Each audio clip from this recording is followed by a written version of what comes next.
us, a New England legend and the head coach of Towson University, a new Twitter user as well. And we've got head coach of the Towson Tigers, Pat Skerry, with us. Coach, thanks for coming on. I mean, first things first, you came to Twitter just a couple of months ago, of course. You enjoying it? You started any Twitter fights with anybody yet? What's your experience been like? I took like an 8-year hiatus, and we're back. We're back aggressively. We want to grow the at Coach Pat Skerry. We want to grow the following. There'll be no fights. I'm getting too old for that stuff. I appreciate you saying New England legend. I thought you were going to say like the infamous Pat Skerry from the New England. Infamed Pat Skerry in these parts. But no, yeah, it's one of the things. We had such a good year last year and good guys. We had such a tough time with the pandemic. One thing I want to make sure that I'm doing a better job of, that I'm not taking myself that seriously. So, that the Twitter piece was part of it. So we'll start with Twitter, and then maybe as the season goes on, maybe TikTok, maybe some YouTube, maybe your own podcast. I'm hearing some content in your future. I'll tell you what, man, I would love to podcast it. I'm not on TikTok. I know that's the I'd love to have a podcast. I thought about one, but I think people go, wait, like coach in the car, like I'd be in the car and just do a podcast. Sounds like $1 million idea to me. Sounds like, I was going to say, like champagne taste on a beer budget. We can't have that. We'll test run it when you're in Rhode Island for the Brian Towson game. We'll get the three of us in Grasso in a car as a pregame. We'll do that. We will head down and get some party pizza, right? Maybe a little coffee milk, and we'll be well on our way, right? You are such a Rhode Islander, man. Wow, I love it. Do coffee milk, party pizza, Caserta within spitting distance of our place over here. Man, we're doing this. We're doing it. The Pat Skerry show is in our future. But that ties in. So we mentioned some Rhode Island, but your home and your base was Medford, Mass, right outside of Boston. You went to Tufts. What were some of those early memories in basketball for you in the Boston area and around Massachusetts? Yeah. I grew up playing hockey till like 6th grade. Played with a couple guys who played in the NHL, David and JoJo Sacco. And fell in basketball. I'll tell you what I remember, which is different than today. I remember back then there was one AAU team. I thought I was going to be a pretty good player at Malden Catholic. There was one AAU team called Newton Yellow Cab. And I remember trying out for that. And about 20 minutes in, they said, hey, you're cut. And in the backcourt was a guy, Brian Edwards from Boston College, Trent Forbes from Providence, Lloyd Mumford from Villanova, and Mark Redden from Rutgers. Today, I'd probably have my own AU team. There's so many of them. But back then, it was like you're not. You find out pretty quickly that you're never quite as good as you think you are. I played at Tufts, had a good career, and really enjoyed the experience playing for Bobby Sheldon and being part of that community. And so that was fun. And then a lot of years coaching up there. I mean, I got family in New England, and any chance I get to go to Boston, I get back to Boston. I'm not gonna lie to you. Any chance. What's the hot spots in Boston for you? What your go-to is that you're in Boston for 24 hours. What are you hitting? Wow, great question. I'll tell you, first of all, if I can get a steak tip sub from Bob's on Main Street in Medford, I'm doing it. There's nothing better than a jumbo steak tip sub from Bob's. Pizzeria Regina, right? We get tremendous pizza up in Boston. Spent some time this summer in the Seaport District, which I had never done before. You talk about spectacular. That was unbelievable. It's just good to go. Just good to get back up there whenever I can. So you had, by my count, 6 jobs before you got to Towson with New England area schools, right? Your first one coming out was Stonehill. Coach with Ed Cooley over there. Then you've got Northeastern, URI, Providence. Well, actually, wait, hold on. So 6 assistant jobs within the New England area. Is that right? Tufts, Stonehill, Northeastern, Rhode Island, Providence, and I was the head coach at Curry College back when I was 20. So, yep. So yeah, I said lot of years up there. A lot of years down here now too. I jumped around a lot as an assistant. I was definitely a puddle jumper. So You're a any of resume builder, yeah, of not puddle course. jumping, resume building. I like that. Like that. Any of those stints stand out as, hey, this was a game changer in my career, right? This set me up for my role at Towson. Like any of those stand out to you as far as taking you to that next level? Well, yeah, I mean, in a lot of ways, all of them. I think I was fortunate. And he brought up Eddie Cooley. Like I worked with a lot of other talented assistants. I think about some of the guys from New England, like Jay Young and I were assistants together. Charlton Young. So you get the chance to work with a lot of really good coaches. I mean, Curry for one.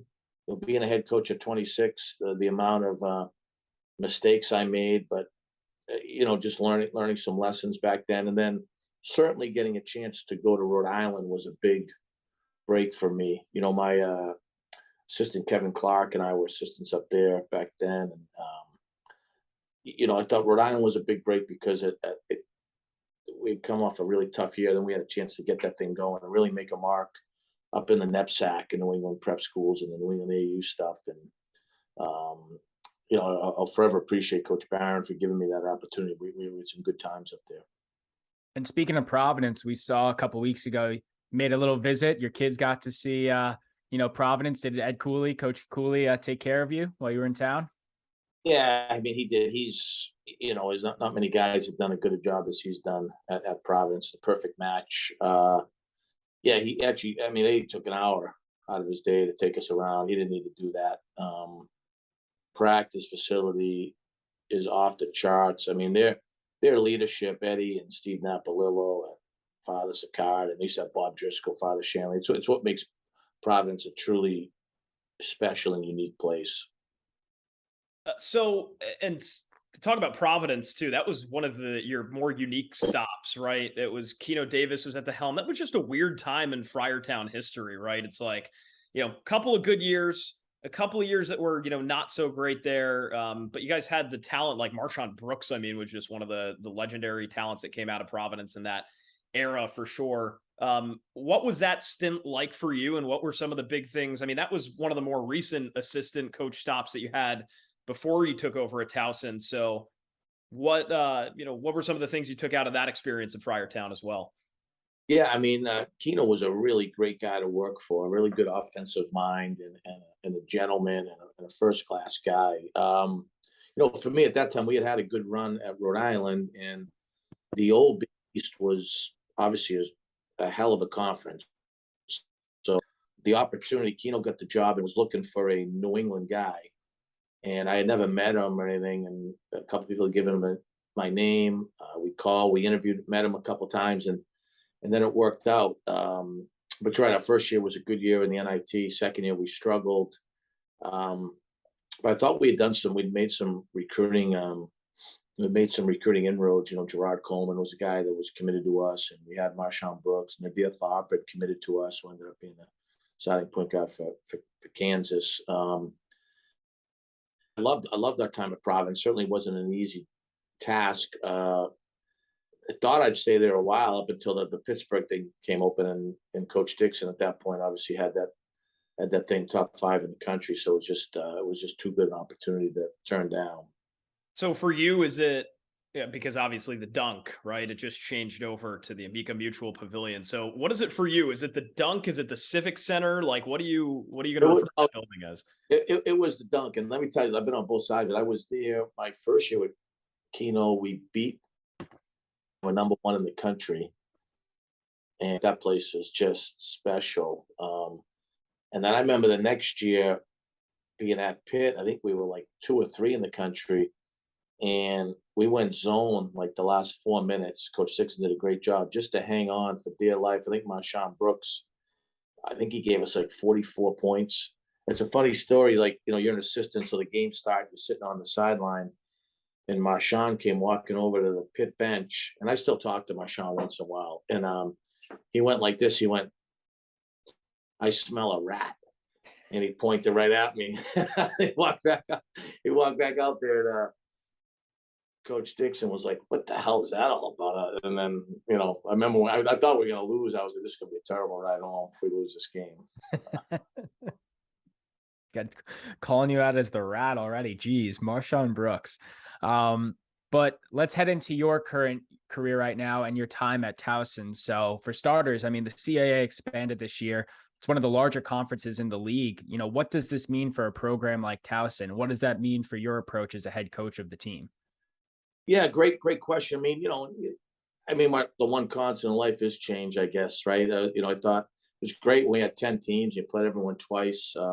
I understand why we expanded, right? There's strength in numbers, and who knows where all this is going to. I have a new athletic director who I'm excited about, Steve Eigenbrot. I think for us, having won our first conference championship last year and being picked to probably win the league this year, it's a great litmus test for our institution to really first commit to men's basketball and see where we can take this to. So that's what I'm guardedly optimistic that we're going to do that. And early indications are that Steve's got some game plans in place so that we will do that.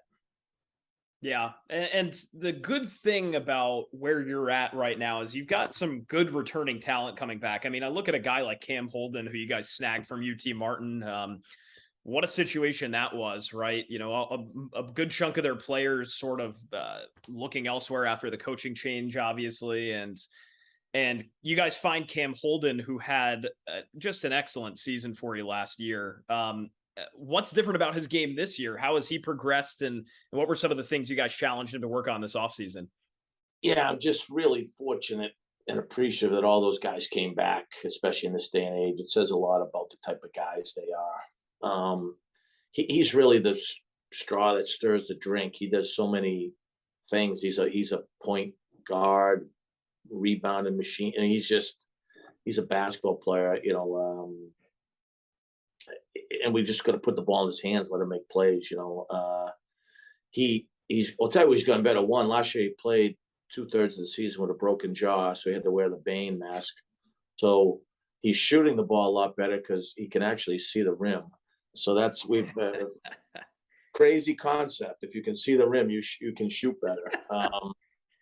And he's moving a lot better. He's committed. He's done a good job in the weight room, which was the first time for him going through that. But a special player and incredibly competitive. I can't say that enough about him.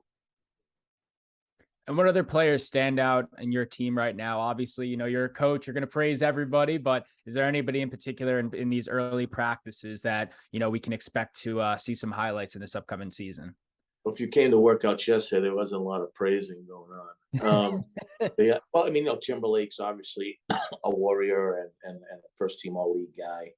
Same thing with Thompson, Gibson, right? Those guys are the mainstays. Sekou Silva, he was the National Division II Player of the Year. He is a warrior, aggressive, strong. That would be our first five. And we've got 11 that can play, but that doesn't mean 11 are going to play. So some guys are going to have to figure out what fits. I think a good thing is there are a lot of options. An interesting thing for us is going to be, I told one of our guys, I'm going to leave him nameless, is that we're making a marinara sauce, and the sauce has got to taste good, right?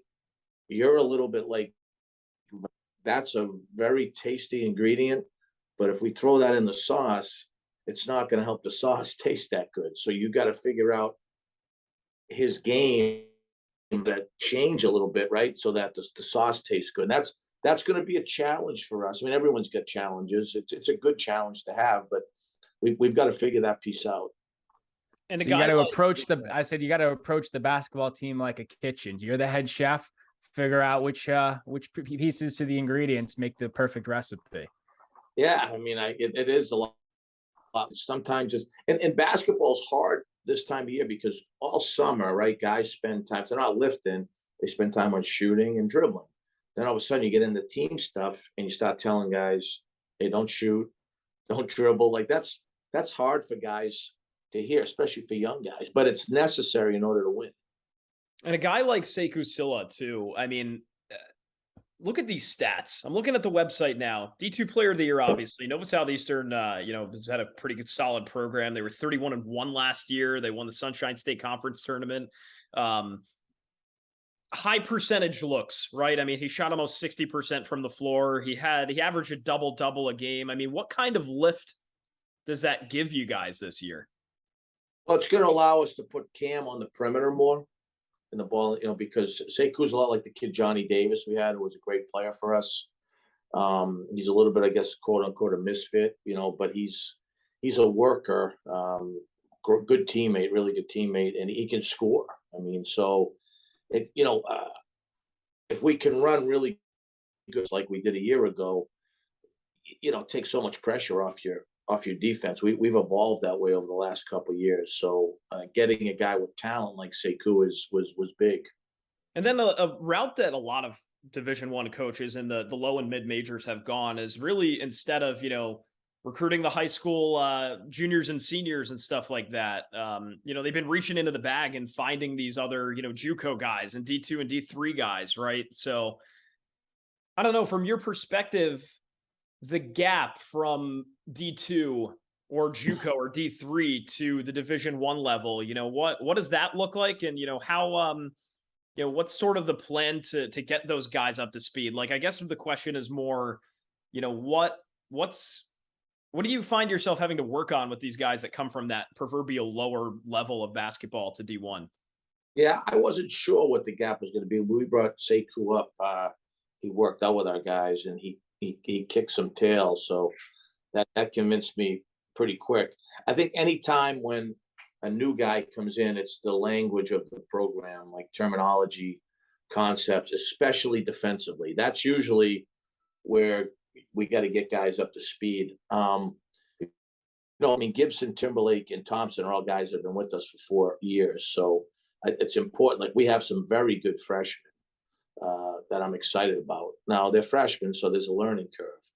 So, but I want to get a couple of good freshmen every year, because I think those are going to be the backbone, the pillar of your program. And then if we have scholarships late, then we'll look to the transfer market. But I think for freshmen, it's normally, just defense, the length of the season, the physicality of the game. That's they go through that a little bit. It's different. So not only are you building, a basketball program on the court, but off the court, you're doing a lot of stuff as well, where our brand is very, very into philanthropic efforts. And we want to talk about the Autism Speak and the work you do for there. You hold your Autism Awareness Night every year, and you do so much more in the community. How do you get involved in these types of causes? And is there anything in particular that your program chose the autism awareness as, your key philanthropic endeavor and charity event? Well, I appreciate you guys bringing that up. I think, a couple of things. One, at Towson University, community service is a big priority for all our student athletes. And we were second in the country in men's basketball community service hours last year. And our institution has always been in the top 10. So we ask our student athletes to do a lot of that. The autism piece, obviously, I live with it daily, my youngest son, Owen. And we had a, I don't want to take too much credit. We had a clever idea to get coaches to wear the puzzle piece pin on their lapel and TV games. And so that's grown. Now it's like anything, how do we make it better? The reason, the impetus behind it was that it costs the average family about $40,000, $50,000 a year to get the proper services.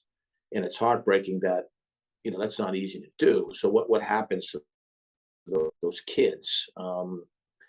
Now, like I said, I would love to, I don't know if we're going to be able to pull it off, but I'd love to see if we could get TV involved and have a game or a double header, you know what I mean? Like the Coaches vs. Cancer concept, where we could bring some awareness to it, So I think if we could get the TV behind it, I could get some coaches to do it. I look at a state like Rhode Island, I'm sure like Ed Cooley would do something like that, and I think coaches are really, they'll do stuff like, they need home games and all that, but you ask guys to do that, do something like that. So that's the hope. I don't like, we got to figure out how to get there.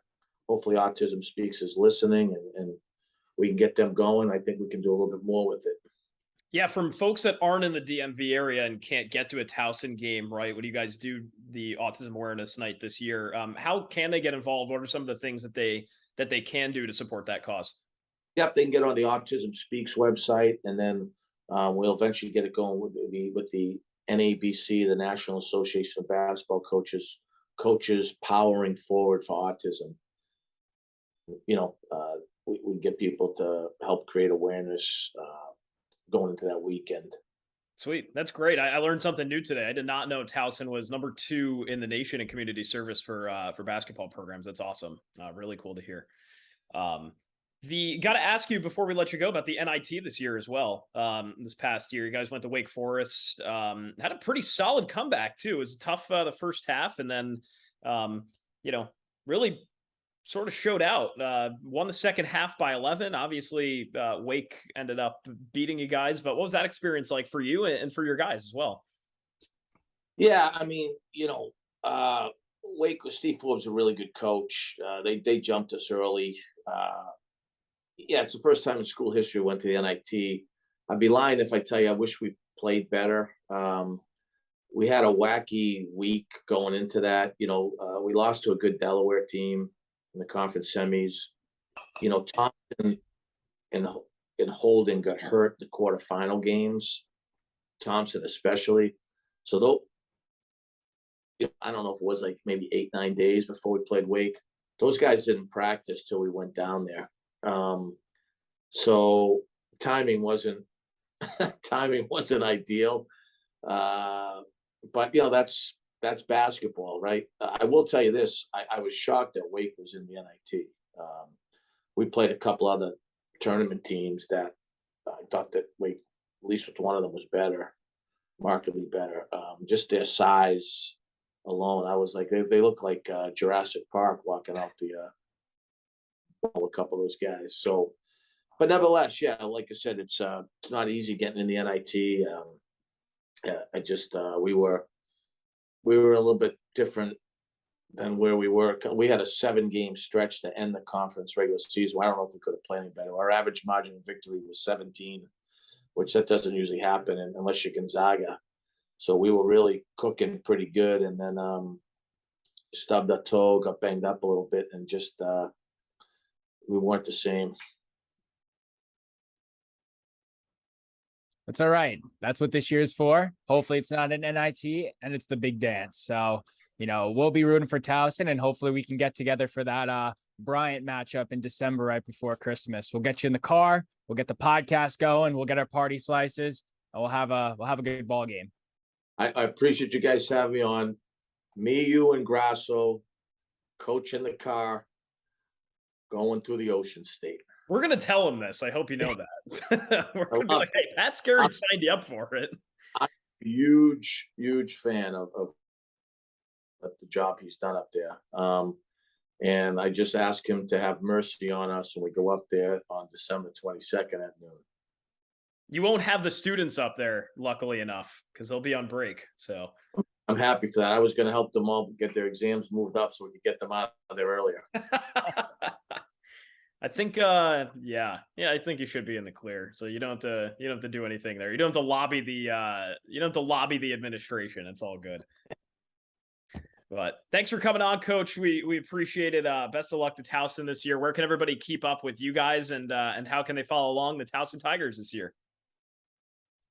Yeah, go to TowsonTigers.com, and of course, at Coach Pat Skerry. I love it. There we go. We're getting Twitter fights. We're getting him thousands of followers. Let's pump it.